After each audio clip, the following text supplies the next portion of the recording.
ម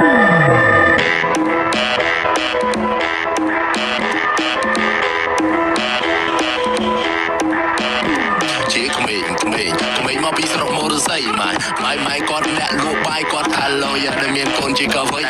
ជាក្មេងចេញពីជនបទចែកខ្វល់អនាគតតាំងពីថ្នាក់ទី8គ្រប់ដូចស្បែកគិនគូអីលើចង់ភ្លក់រសជាតិជាសេដ្ឋី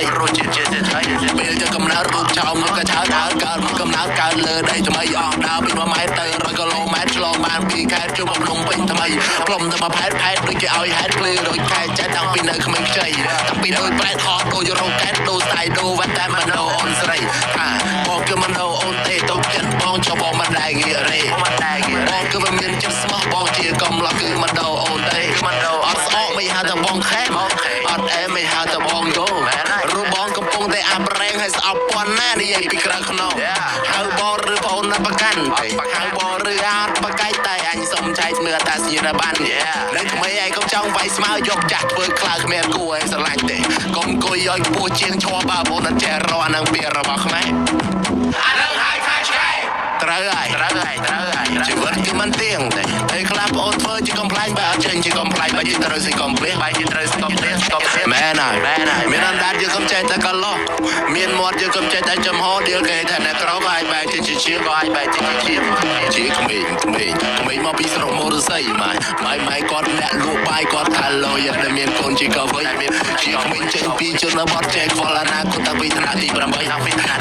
ដូចស្បែកគិនគូអីលើចង់ភ្លក់រសជាតិជាសេដ្ឋី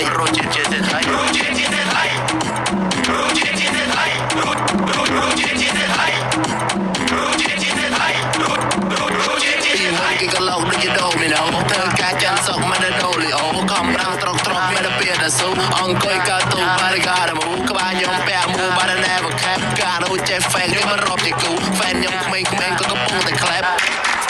ខ្ញុំជាគំរូសម្រួលឲ្យវាស្របហើយសម្របឲ្យវាស្រួលកម្មមេគឺជាអំពើអាណាជាអ្នកធ្វើគឺអានឹងអ្នកទទួលមិនធ្លាប់តែដើរគេសាឡា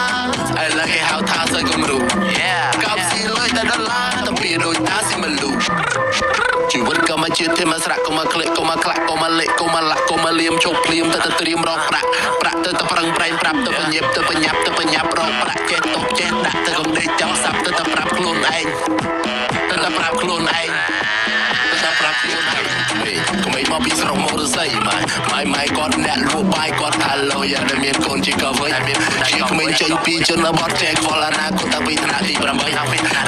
ដូចស្បែកគិនគូអីលើចង់ភ្លក់រសជាតិជាសេដ្ឋី